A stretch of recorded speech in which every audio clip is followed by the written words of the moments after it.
Good morning, everyone. Welcome to today's TikTok, Facebook, YouTube live. I just realised I've not put a cap on this morning. Not like me. No cap this morning. Wintry fleece, but no cap because it's a bit fresh. It's a bit niche. I said that to Rachel. She went, "What's niche mean?" Like, has everyone heard that? I said, "It's a bit niche." Oh, it's a bit niche. I don't know what niche is short for. Nippy. I don't know. Anyway, it's a bit niche this morning. How are we all? Hope we're well. Welcome to Wednesday, the 24th of September. Yes, it is. It is rather fresh this morning. But yeah, Wednesday, 24th September. Little live. I don't do lives often. Well, I say I don't do lives often on Wednesdays. Every other week. Every other week we're Wednesday living. Because I do an everything weight loss session for my community. Some Wednesdays it's at this time of the morning. Some Wednesdays it's in the evening, and this week it's in the evening, so we're doing a little TikTok live.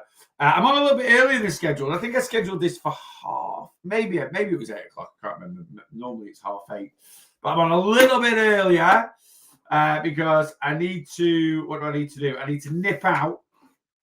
I'm going to go to the gym. I need to be back for 11. Basically, I need to be on for 11 this morning.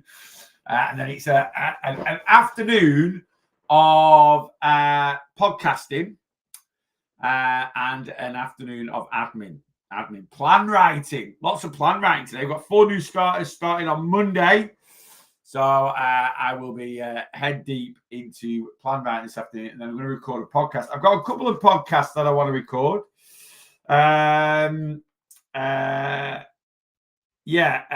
We Are Not Robots. He's the one I'm going to record today. I'd never plan my podcasts out. I never plan them. I pick a topic and I just talk from a little bit from the heart, a little bit from experience, and just whatever nonsense comes out of my head, really. But yeah, I'm doing a podcast, We Are Not Robots. And what the podcast is going to be about today is basically a lot of, fitness influencers, weight loss coaches, you might call them, personal trainers, a lot of fad diets. They want us to act in a way that is very rigid. It's very robotic. Everything is down one little narrow corridor. And, it just doesn't work. It just doesn't work. In the reality of life, it doesn't work. In some ways, going down a little bit of a Terminator route, not really, robots will have their place in society, but we will never become robots. He's kind of, quite like that. Is kind of where I'm going with it. So, and basically, if you're trying to lose weight in a very rigid, robotic way, then you're never. 99% of people will crash and burn with that approach, structure, and mentality, and you've got to step out of it. But anyway, that is what today's podcast is going to. It's not going to be out today. I'm going to try, whether this is going to out. I say this all the time, and I always put myself under too much pressure. But I'm going to try and record 3 podcasts. What I might try and get out today. Now, I'm meant to be doing a beef stew recipe. I'm going to have to do it tomorrow. So I was going to do it today, but it needs finishing off. And I'm just not going to have time to do it today. Will I have time to do it tomorrow? Yes. Fingers crossed. Fingers crossed I will have time to do it tomorrow. Yeah, no, I will do. Because it's going to go in the oven for about 5 or 6 hours. And I'm not here today to basically take it out of the oven and then finish it off. So I'm going to do it tomorrow. Actually, no, I'm lying there. I ain't got time to start it today. That's my issue today. I ain't got time to start it. I've got time to finish it off. I was going to do it yesterday. I had time to start it, but I didn't have time to finish it off because I had to go to spin. Tomorrow, I'm all good. I'm all good. I am literally gonna make it in the morning in between a live and a weight loss coaching live. and then get it in the oven, and then it should be sorry, Rachel's just going to work. And then it should be ready for. Yeah, if I can get it in the oven, or do I get it in the... No, I'm going to get it, or do I get it in the oven afterwards? Yeah, I might get it in the oven afterwards, actually. I might get it in the oven after I finish the live and then finish it. I don't know. It doesn't matter. We don't care when you get it in the oven. Anyway, no, I am going to get it in because I want it out tomorrow night. So I'm going to get it in the oven in between. It should be ready about 4 o'clock. Then I can finish it and then edit the video. That's what I'm going to do. And then I'll get it uploaded tomorrow.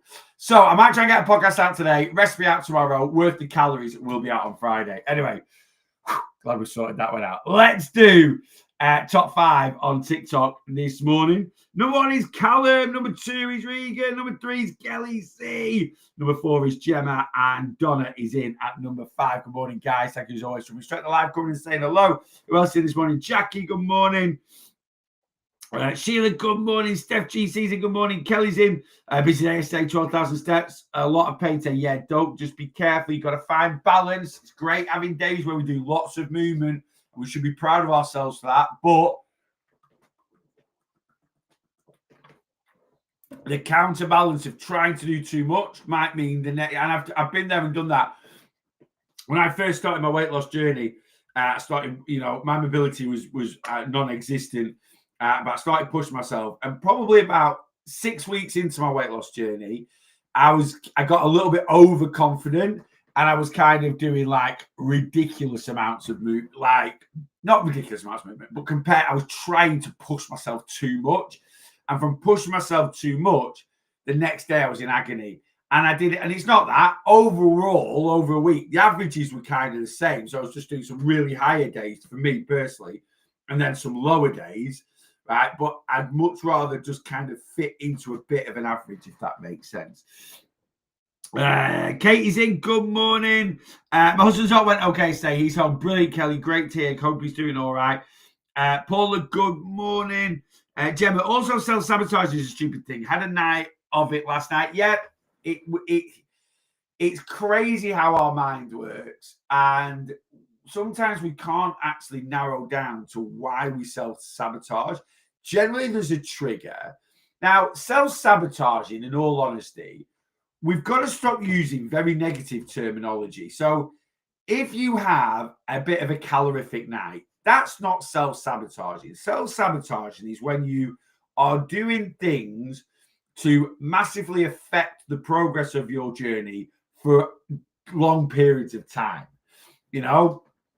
So self-sabotaging really is when, we spent 3-4 months losing weight, and then we spend the next 3 or 4 months gaining it back. And there's no reason for us to be doing it.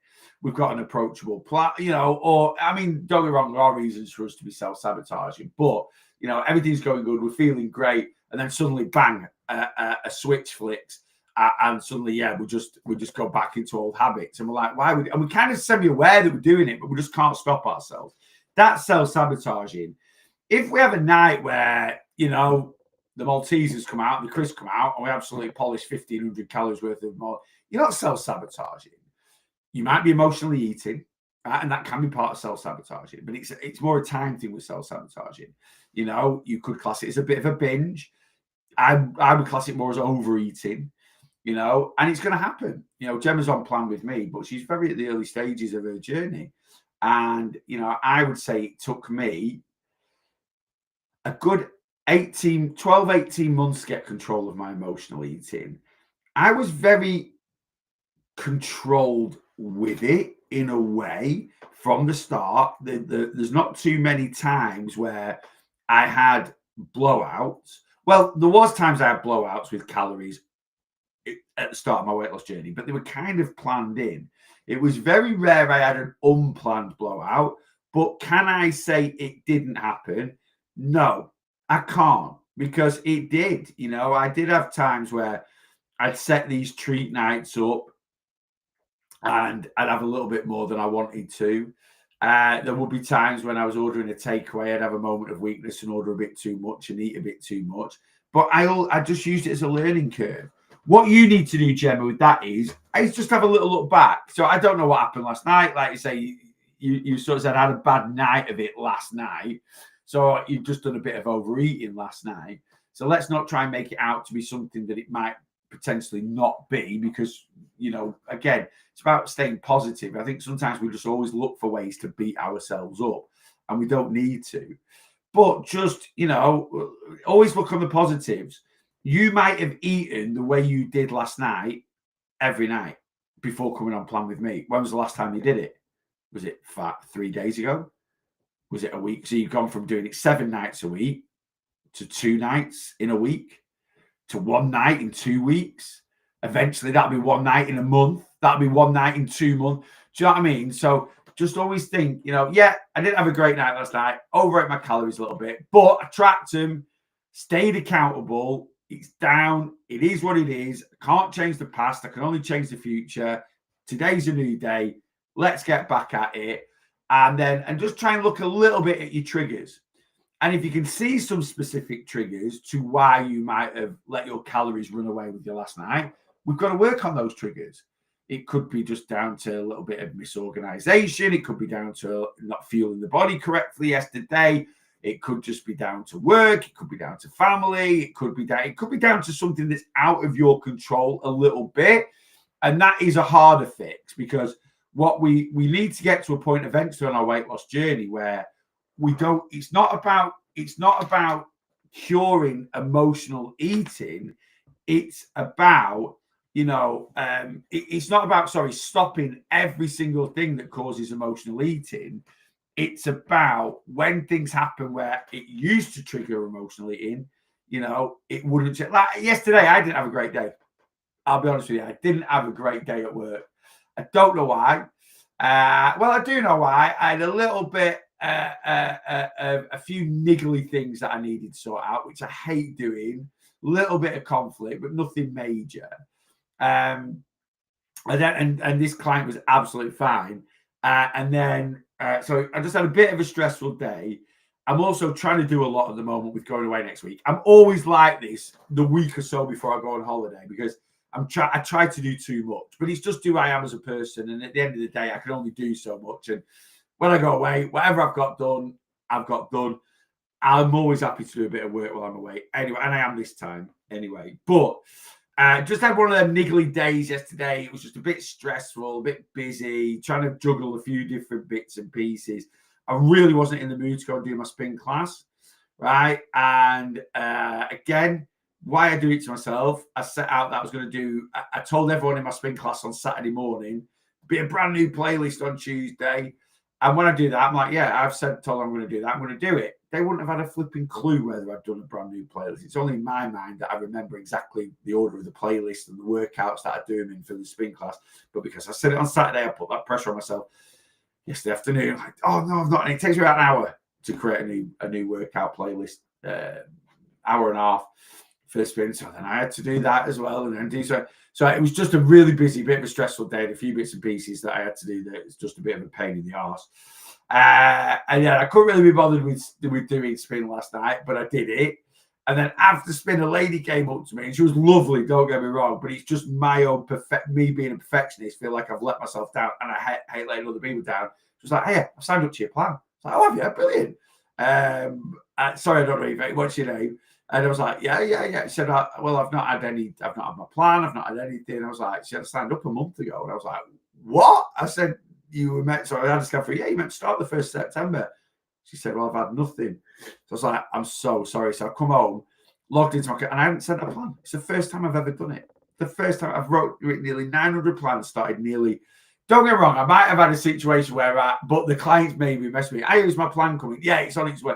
But I've never not got a client started on the start date. And it's just slipped through there. And don't get me wrong, she was lovely. So there was no issues there. But I was just annoyed with myself because I'm such a perfectionist. So that just tops it off for me. I was like, ugh! And I was just like, so I just didn't have a great day yesterday. And I could literally, that was straight after my spin class. And I walked out my spin and I was just like, and 10, 15 years ago, if I had a day like that, I would have gone and eaten my emotions. I would have just gone and absolutely eaten the world. And it didn't even cross my mind. It didn't change my eating habits whatsoever. I was just a bit peed off with myself, right? And at the end of the day, I was just like, and I was knackered last night. I just said to Rach, I said, I just want an hour to myself. Might play my Xbox for a bit, might watch the footy for a bit. She's like, yeah, I'm going to go have a bath for you. Just come to bed whenever you want to. She knows when she knows when she needs to leave me alone. And you might not think I'm ever like that because I'm always a happy-go-lucky person. And I am. I don't want to come across on here like I'm a character online. But I don't show my stresses that much. But I do have them. I'm a human, at the end of the day. We are not robots. Anyway, that's my little rant about yesterday. And it's all my own doing. That's the other thing that's annoying about it. Anyway, you'll get there, Gemma. You really, really will. Karen, good morning. Neil, time to float. Good morning. Elsie, Dan, good morning, mate. Good morning. It's going to be hard. Husband can't do anything for about 3 months. That is hard. I know it puts a bit of pressure on yourself, Kelly, but as always, just do the best you can. It's taken me about a year to really get better control. Yeah, it can be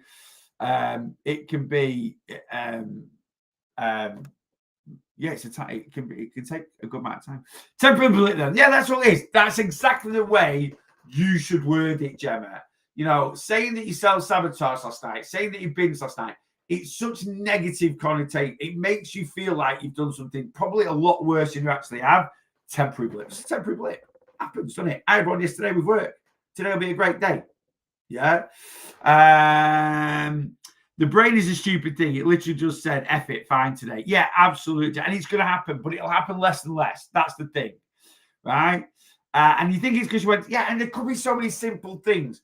When we've got a lot of spare time, this kicks in. And if we're an overthinker and we've got a lot of issues in our brain, spare time is the enemy, right? And sometimes I did this a lot on my weight loss journey. I used to go to bed at like 9 o'clock off and turn my light out. Like, I always used to eat a lot at about 10:30 at night, right? Secret eating, right? You can call it overeating, you can call it binge eating, but I had this kind of habit of cereal and toast at nighttime. And I always say this now. I always say, why did things made for breakfast taste better at nighttime? A bowl of cereal at nighttime is elite, right? And it's not stopped me doing that now every now and then. But I used to have a bowl, like a pasta bowl, right? Not a cereal bowl or a dessert bowl. I used to get a pasta bowl. I used to fill it with Frosties or Crunchy Nut cornflakes, right? And I used to have 4 slices of Warburton's toasty bread, loads of butter, nothing else, very best, maybe jam the odd time, butter and cereal. And why I convinced myself that this was fine at night time was I never ate breakfast. So I convinced myself that I'd have my breakfast at night time because I never ate. So I used to have lunch, tea, breakfast. That's how I convinced myself. And I did it in secret. And at the time, I didn't think I was doing it in secret. But basically, the way it was a time when I lived with my mum and dad, right? And this carried on when I didn't live with my mum and dad. And it carried on when I moved back in with my mum. It's always just been a habit of mine. But it started when I was living with my mum and dad. And my mum and dad my dad was very dominating, right? In terms of he run the household. It was his TV. Very traditional relationship. It's not a relationship I think my mum really enjoyed if she was going to be totally honest about it, but that's another story. And my dad was a tough character. But basically, it was always whatever he wanted to watch is what we watched on TV. If Rachel was just now, it's like, yeah, what? A bit like our relationship. Like, go away, shut up. Right? But but my dad had always got to bed at 10:30. He was always at 10:30, but on the money. He got to bed at 10:30. And then my mum would stay up till about midnight and then watch the program she wanted to watch after my dad had gone to bed. So my mum was always in the living room, right? My dad was in bed. So that was a time where the kitchen was free. When my dad was watching his stuff till 10:30, my mum was always in the kitchen, right? Cleaning up or washing up or doing bits and pieces, right? Because she was never interested in the stuff my dad used to like watching. Anyway, so I hear my dad go to bed. I knew my mum would be sat on the living, and that's when I come down and did it. They both knew I was doing it. I thought I was, flipping heck. I was 37 stone. I'm like a pride of elephants coming down the stairs. I think I'm doing it secret eating wise. And every now and then my mum would come out and she'd be like, oh, you're a bit peckish. Like, this was my mum, a bit peckish. bit peckish. I've got knocking on 1,500 to 2,000 calories here. Yeah, a bit peckish, mum. You know, and she'd never say anything. She'd just let me crack on with it. But I used to do that most nights. And sitting here now just talking about it, thinking, flipping heck. Monday this week I ate 1,700 calories. I probably ate that in one night, just secret eating. But you know, but why I used to do that was, you know, I used to go up to bed at like 9 o'clock, and it must have been a trigger like half. I'm an overthinker, suffered quite badly with anxiety. I always different anxiety, not anxiety of I was never that anxious. Anxiety is different for different people, isn't it? But I did have my own anxieties. Lonely, a few other bits and pieces. And it just used to be like an hour and a half, 2 hour trigger where I was in my room on my own, and it's just this thing. And that is what I'd go and shut it up for a little bit. Right. And then sometimes I'd eat more after that because I had a really poor sleep pattern. Sometimes it'd be 2, 3 o'clock. Anyway, because I knew that when I used to go to bed at 8:30, 9, within an hour and a half, 2 hours, my emotional eating triggers would be kicking in, and then I go and eat all this cereal. When I started my weight loss journey, I got into the habit of getting up early, right, facing the day, and from doing that, 9, half 9 at night, I was knackered and I was flat asleep. So I used to go up to bed at the same time, like 8:30, but rather than sitting there watching TV, festering, I'd watch something for half an hour or read a bit of a book or something like that. And then bang, light would be out and I'd go to sleep. So I couldn't overeat at 10:30, 11 o'clock at night because I was fast asleep. Does that kind of make sense? Anyway, there we go. I'm not saying that's like a fix, but I'm on 16,000 steps already, my poor feet. Flipping heck, James. Bloody hell, it's only Wednesday. Yeah, your poor feet, mate. I wouldn't like what are they, is it a podiatrist? No, is it a chiropodist? What are they called that do feet? Anyway, they spend some time on them, mate. The soles of your soles of your feet. And you must go through some flipping trainers. You must go through some trainers or some shoes. Anyway, let's have a quick look on YouTube. Good morning, Neil. I'm listening to you as I head to university. Summer is definitely over. Alice, good luck. I don't know what you're studying, mate, but hope you have a good day. Summer is over. Yeah, I suppose. Uni always goes back a little bit later than school and colleges, doesn't it? Anyway, Kevin, good morning. How long has your weight loss journey took, and did you ever fall off the wagon on your journey? Nadini, have I pronounced that correctly? So how long did my weight loss journey take? I'm still on it now, and I'll be on it for the rest of my life. So I've been at it 11 years. That might seem quite daunting, overwhelming for a lot of people, but I basically set out in my mindset that my weight loss journey was going to be for the rest of my life. And that doesn't necessarily mean losing weight for the rest of my life, right? That basically is I've got to have that mindset because I don't want to slip, and I have slipped, right? I'm not going to deny that. I've spoke about it quite openly this year, but I've been on my weight loss journey about 11 and a half years. I started February 2014, but over that 11 years, I've had what I call various weight loss phases. So I started February 2014, and I was about 520 pounds, right, when I started. I then, over the next 3 years, 9 months, and it wasn't constant weight loss, but it was constant focusing on trying to lose weight. So there were periods where I maintained, periods where I lost, but the focus for 3 years, 9 months was weight loss, right? And if I had a period of maintaining or gaining back a little bit, which did happen over the 3 years, 9 months, it wasn't intentional. It was just me maybe losing a little bit of focus, life taking over a little bit. But over 3 years, 9 months, so from February 2014 to November 2017, I lost about 260 pounds, 250 pounds, is it something like that? I got down to 280, right? So 240. So I got down to 285, so about 235 pounds, right? And that's when I ended like my first weight loss phase. I wasn't skinny or thin, you know. Now, just for context, you might be like, you were 20 stone, 5 pounds now. That isn't skinny or thin. I know that. But just for context, I am 6'5", so I'm tall. I carry my weight well. And I was lifting weights and stuff like that. So again, muscle doesn't weigh more than fat, but you could, if you are quite, you know, some big bodybuilders weigh like 21, 20. I'm not a big bodybuilder, but some big bodybuilders weigh 21, 22 stone, and you'd be like, nah, the heck, right? Because, you know, so I carry a little bit more muscle than average. So I got down to 20 stone, 5 pounds. And I knew the journey wasn't over in terms of end goal weight, but I've done it for 3 years, 9 months. And I just decided to take a bit of an extended weight loss break and focus on training and nutrition. So, and at the time, I didn't really know what I was doing. I didn't really understand what calorie deficit was. I know I was tracking my calories, and obviously the amount I was sticking to was I was losing weight. And what I ended up doing was I sort of increased my calorie intake, but I increased my calorie intake from around 2,500 a day to around 3,000 a day. So I didn't increase it by loads. And I took my foot off the gas a smidge, but I also really tried to work on improving my overall diet. So I was doing a lot more research into, like, you know, and getting like fruit, trying to hit my 5 a day and stuff like that. So rather than concentrate weight loss, trying to improve. That was where I was at.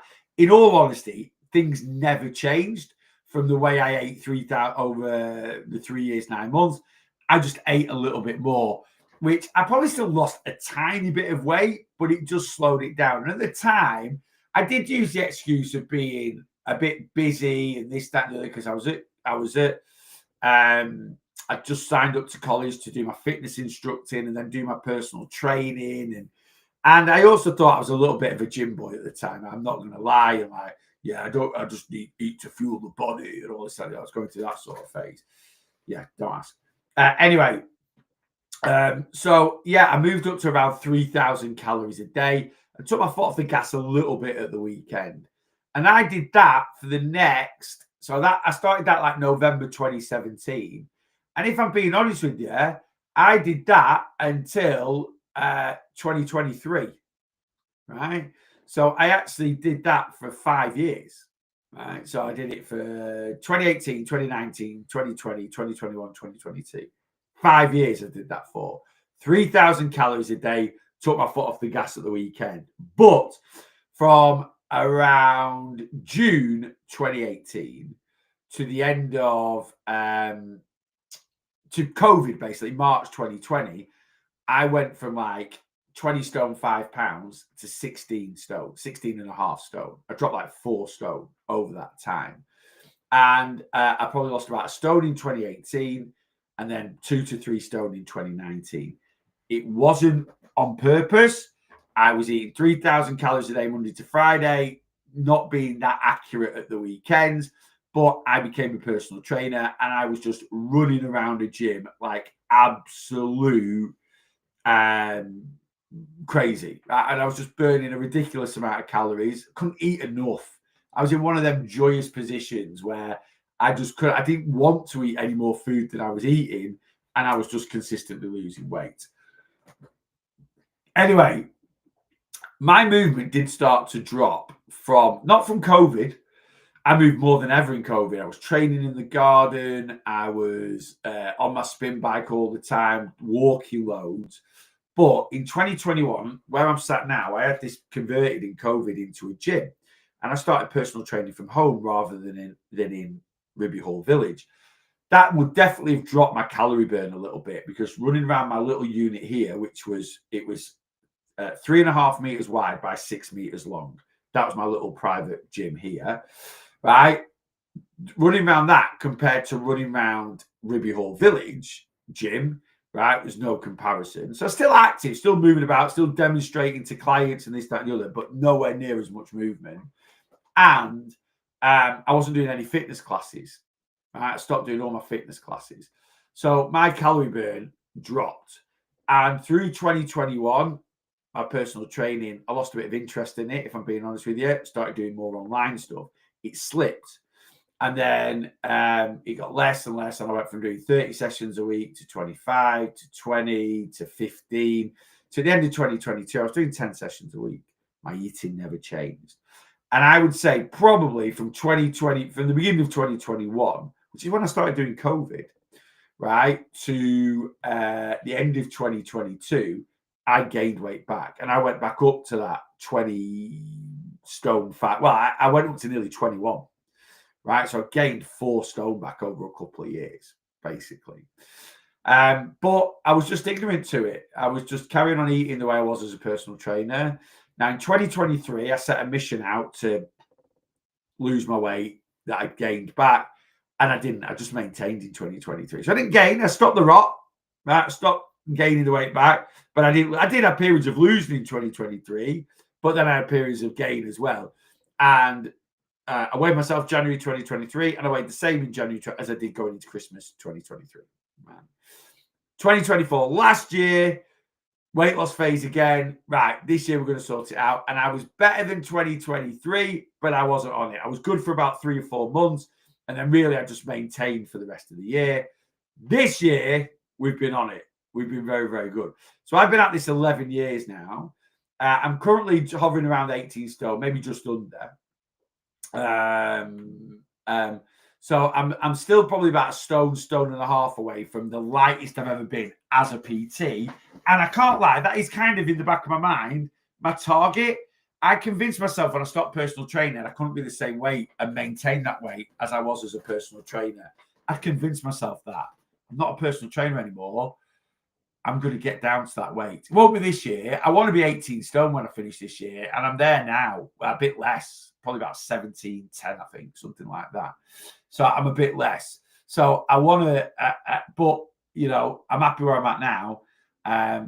But then January, February, March next year, which is always, I always make hay while the sun shines. I get proper at it. Don't drink, don't really go out for meals, limited takeaway. And you might think that's going to an extreme. It's not. We still have a takeaway, but we're not. I'm a bit more conscious with him.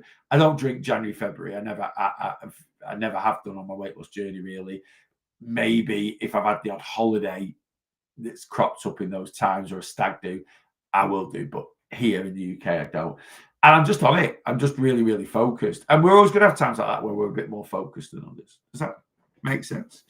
Anyway, what's the biggest unexpected benefit of losing that much weight? Oh, what a question that is. The biggest unexpected benefit of losing like half my body weight. This sounds really, really daft, but being accepted more in society, right?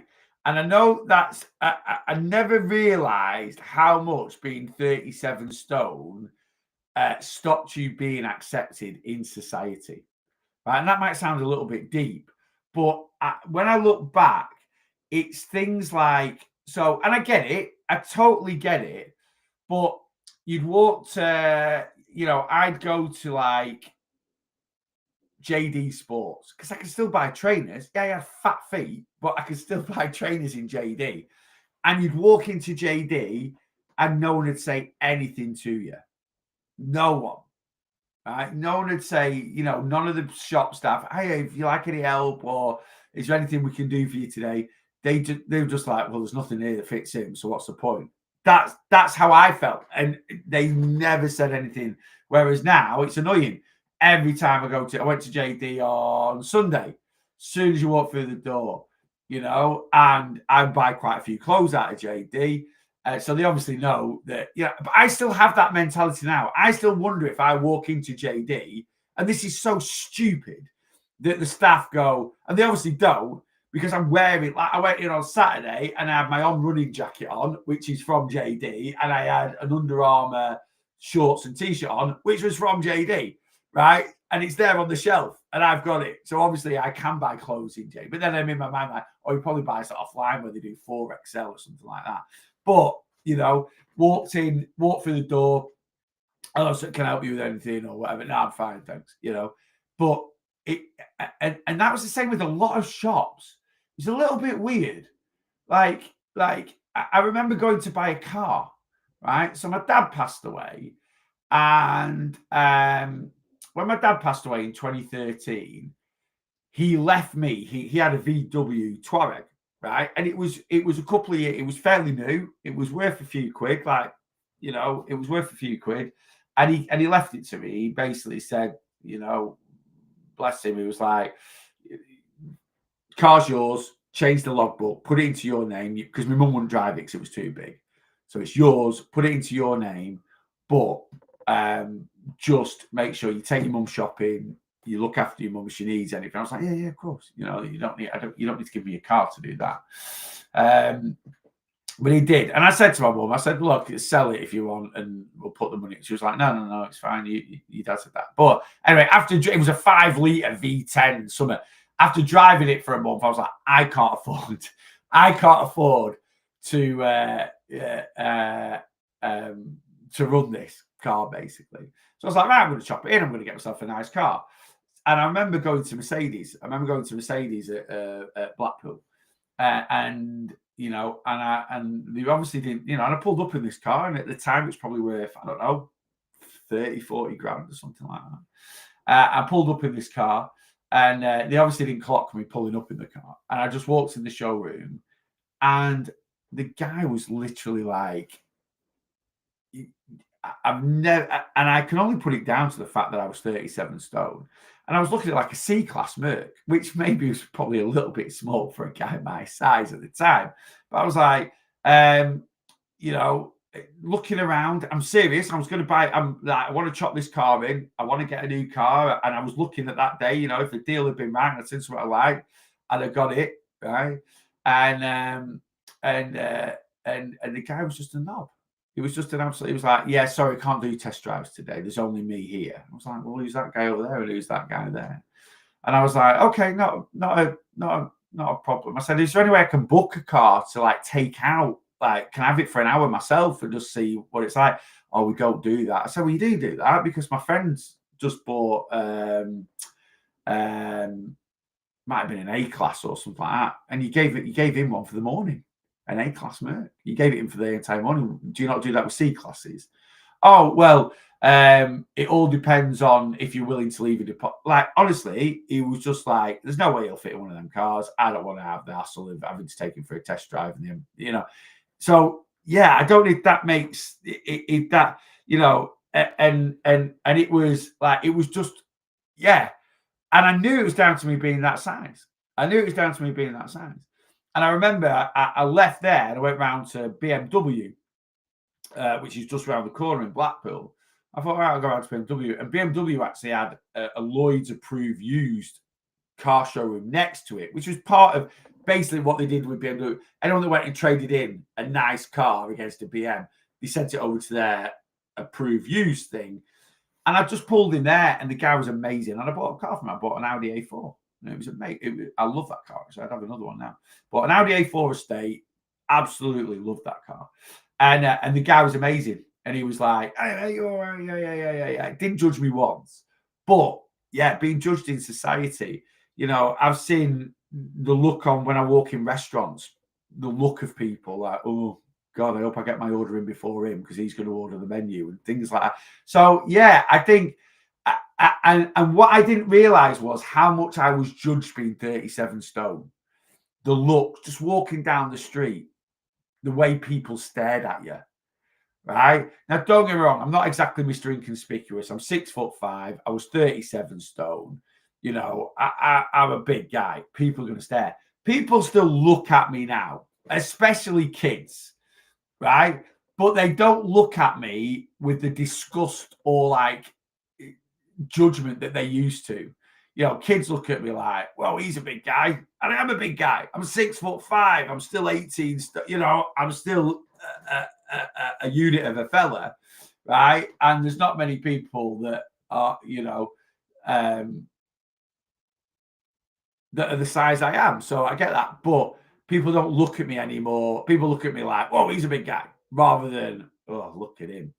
So yeah, I didn't, I never realized, yeah, how much how much society treat a 37 stone man, right? Until I'd lost the weight. And then how more accepting society was also. And I think, you know, again, you go to Curry's And I think people just have this assumption, well, he's 30, he obviously doesn't work, as if he could work, you know? So again, you wouldn't get hassled. Like I say, I'm not saying it's a good thing, but, you know, I've always worked all my life, right? And I've had really good jobs. Now, I've wasted a hell of a lot of money, but I've always worked, had good jobs, and earned very good money. In fact, I've always said this: what I earn now is one of the I earn more in sales 20 years ago than I do now in a year. 20 years ago, right? So, you know, and don't get me wrong, I'm not pleading poverty by any means, but you know, I've always grafted hard. Whatever, my dad always brought me up with a great work ethic, and I've always worked hard. And yeah, you get, you know, I go to Curry's and I'd be like, I remember buying a DVD player in like 2002. They'd only really just come out, and I went and I ended up buying this Pioneer one. It was about 450 quid. And I remember like buying it, and at the time I just started in sales, and I bought it with like my first like couple of weeks' wages that I got. And I remember the guy like looking like when I bought it, like, how can he afford this?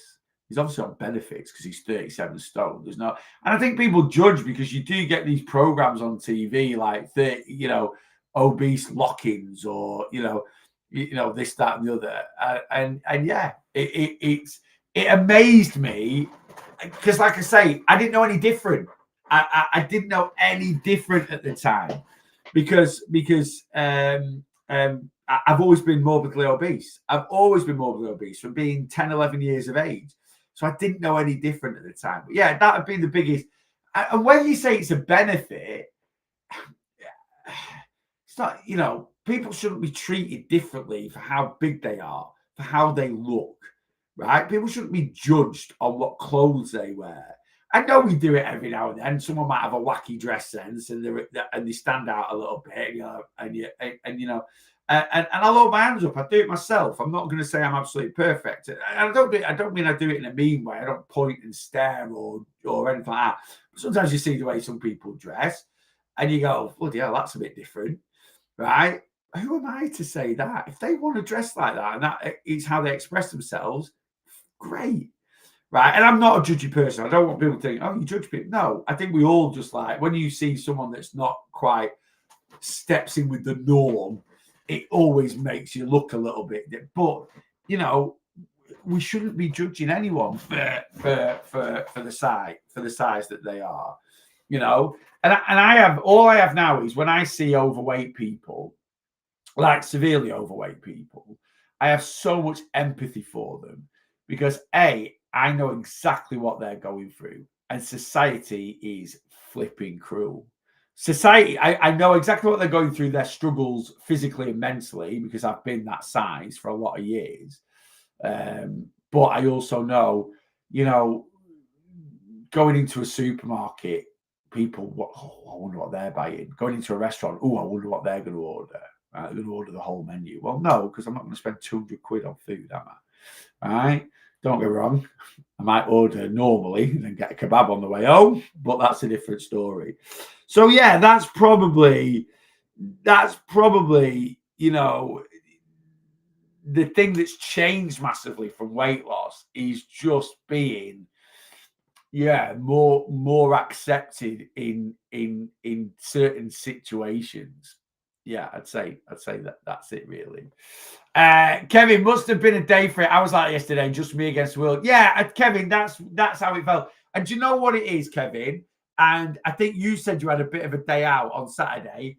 That's a knock-on effect of drinking alcohol on Saturday.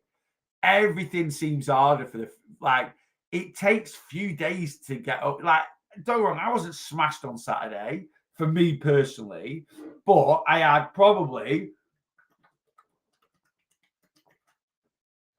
over 6 or 7 hours. I had 5.5 pints, 3 or 4 cocktails, and then I had a vodka when I got home. I forgot about that, but Rachel reminded me. She went, "Yeah, and you had a vodka when you got home." I was like, "Did I use a measure?" She went, "You did actually." So I was like, "All right." So it was a double. So it wasn't a house measure. And I wasn't hanging on Sunday, but I knew I'd had a beer. But the knock-on effect of that is it makes you feel, it just makes you not handle things as good, right? It does. And I think that's, Monday was just one of those. Monday wasn't the best day either. It was all right. But yesterday was just, it was me against the world yesterday. That's what it felt like. And I'm constantly up against time deadlines and trying to do bits and pieces. And I think, do I have days like that? I have loads of days like that. And normally I just handle them. But yesterday, but I think knock-on effect of drinking. I'm always judged and work in the legal industry. And it's so, it's just so wrong. And we do live in a society, and look, I'm not saying when I was 37 stone, I didn't judge people. I do. And I always say that. A lot of people are very worried about going to a gym because they're going to be judged. And most people that worry about being judged in the gym is because we judge others. I did. I used to walk in the gym when I was 37 stone and go, look at them. Now they might be like, oh, well, happy there. But when I say look at them, I'm like, oh, look at him. He's never looked at a piece of cheesecake, let alone eaten one. That's me judging. Thinking, oh, he thinks he's better than me because he's skinny. That's me judging. But that's just my own insecurities, right? What I found gym's nothing but 99% of the time, nothing but a positive environment. And it's a place, my second home. I absolutely love it. I'm going in about 4 minutes. Very precise, Neil. Very precise indeed. I want to leave the house at 9. I need to put Blossom in a crate and grab a couple of bits. I will be in my church in 15 minutes, and that's what it is. It is my church. It's where I go and give it. I was going to quote a Faithless song, and this is where I go and heal my hurts. But we won't do that. We've just done it, Neil. Anyway, so I'm going to go and hit the gym and train, and I love it. But it's and I know that might sound a bit deep about being judged in set, but that'd be my biggest benefit. I've had loads of non-scale victories, we call them NSVs. They're worth way more than what the scales say. Just things like being able to go on a plane and having to use an extender belt, being able to go on a plane and fit in a seat, right? Being able to, in terms of the whole thing of travel, I didn't have loads of holidays at 37 stone. I had a couple here and there, the odd stag do that I was dragged on, and I went away for my 30th. But I was so, just little things like when I used to go on holiday at 37 stone, I'd take a backpack and I'd always put a pair of shorts, a pair of t-shirts, and considering my shorts and t-shirts were like the size of a 10, they took up a bit of space. I always used to put a pair of swim shorts, a pair of normal shorts, a t-shirt, and some underwear in my carry-on bag, right? Why? Because if I lose my case at 37 stone, I can't just walk into a shop. And it's nice now, not that I never want to do this, but I just pack my case. And if I lose my case, I can go into a shop and buy a pair of swim shorts and buy a shirt, buy some other shorts, little things like that. Not having to worry about, where you're going to buy your clothes from and things like that is nice. Being able to get on a plane, being able to go into anywhere and fit in a seat. That is always nice. I always used to have a lot of anxiety if we were going somewhere new, a new restaurant, or, getting in someone's car. Oh, I'll pick you up. I remember my mate bought a brand new 1 Series BMW, right? And he, I say brand new, it probably wasn't brand new, maybe an ex demo, or it might have been a couple. I have no idea. It doesn't really matter. But he bought a BMW 1 Series. When I say brand new, when they first came out. And I remember he came to the pub in it, and we were all meeting at the pub, and we sat at the pub having a couple of beers, and Adam turned up, and he was like, and he come over with a Coke, and we were like, "You're not having a beer?" Nope. I'm designated driver tonight. I was like, what? He said, come on, let's go and do a few pubs. I was like, right. And he bought his car, and it was lovely, and he was only like 25. It was an amazing car. And he was like, what? He's like, yeah, I've got my new car. I was like, all right. And we were like buzzing. So we sat there, where we're going to go? Right, well, because he just wanted to drive it. And I was like, well, why don't we end up like Garstang way, and then maybe go down, we'll go to Old Nels at Myerscough, and then we'll cut back round, and then we'll end up and we'll go for a right tour around. He was like, yeah, sounds good. I couldn't fit in it. I couldn't go. I could not fit in it, right? And he didn't end up going, bless him. And he was like, it's all right. We'll go. And I couldn't get in it. I could not get in it, right? I got in the front. I tried to get in the front seat. I couldn't swing my legs in. I mean, they're not a big car.